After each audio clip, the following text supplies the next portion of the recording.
I am an individual born and raised in multicultural environments.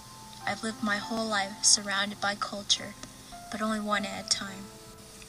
I was born in Minneapolis, Minnesota, a little part of the city that was the heart of music, creativity, and soul. Something important to my identity is family. My dad was born in Phnom Penh, the busiest city in Cambodia. My mom was born in Binh Long, a quiet town in southeastern Vietnam that was later devastated by militant occupation. The struggle to get to America was a different story. My grandpa was a Vietnam War veteran, a hero. The leadership skills he obtained while serving I wish I'd had myself when I entered the University of Minnesota in 2011. I bet growing up in Vietnam was hard, especially in the midst of war. My grandmother worked on a plantation. She was barely making enough to make ends meet. They were an extended family: brothers, sisters, aunts, uncles, friends, and other relatives gathered into one house and shared 3 bedrooms. Upon arriving in America, my grandparents sought to create a life for their children. My mother and uncle settled into North Carolina with little knowledge of English and $20 in their pocket. That's when they turned to education as a way to start over. Success has always been number 1 in my family because it became the only way to erase the past. School was just a stepping stone to reality. So when I entered the university, reality really shot me between the eyes. The University of Minnesota was a whole new world compared to high school. Taking post-secondary credit at a smaller community college did not prepare me for the challenges the U had in store for its incoming freshmen. So what does it mean to be successful? Does it mean having love, money, or power? Or is it something deeper, something more remarkable than ourselves? In my opinion, to be successful, you must have passion. You have to want it, and you have to want it more than anything else. Because the road to success is not a path you find, but a trail you blaze. During my freshman year at the University of Minnesota, I learned that the culture at the university revolved around ethnic grouping, groups of people who share the same language, religion, and history.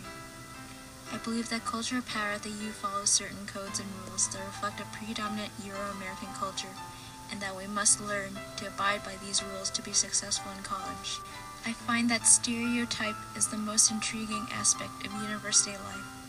Referencing Nathan, I disagree that this perfect minority is Asian. From what I've experienced from Asian colleagues, neither seems smarter than the other, but I guess it doesn't matter what race we are.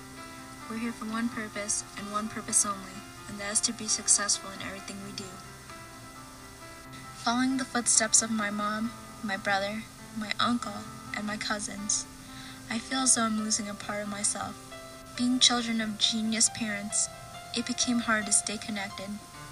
Having to live up to high standards, it became clear that you couldn't be someone you could never become. And living in the shadow of that someone made it worse.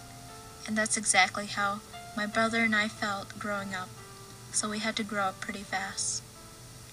Academic-wise, I wanted to pursue my goals of becoming a veterinarian because getting my first puppy, Kiwi, when I was 12 years old was by far the best day of my life, and it also made me realize that I loved animals.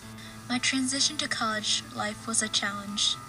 I found that I was more tired than usual, even though I do get an extra 2 hours of sleep now and then.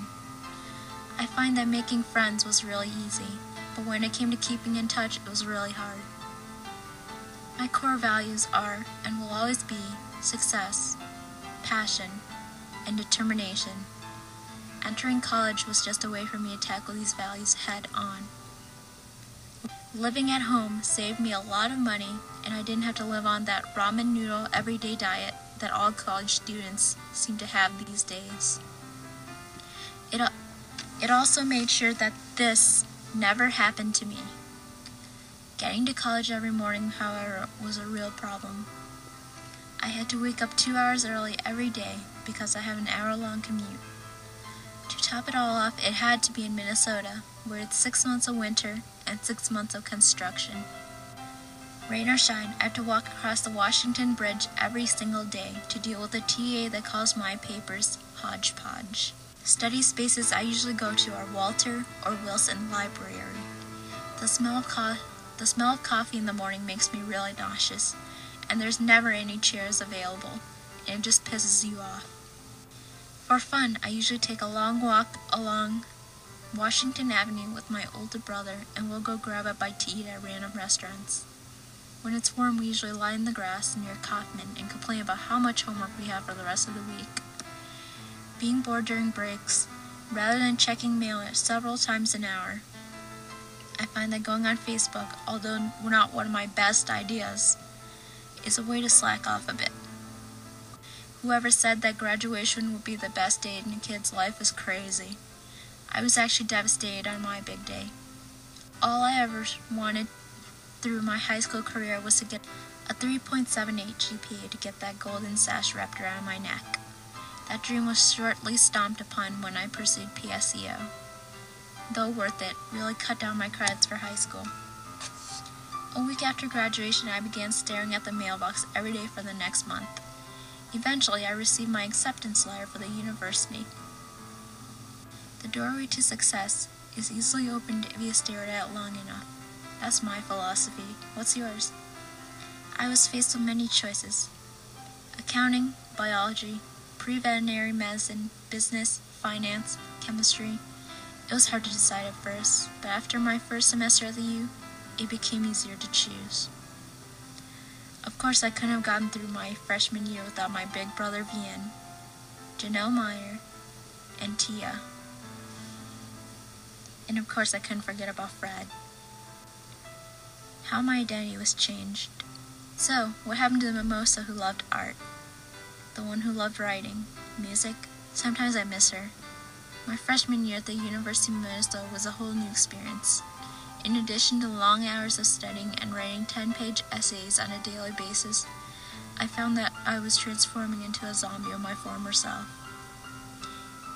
In pursuit of accomplishing my academic goals, I hope that you will give me the chance to find myself once again.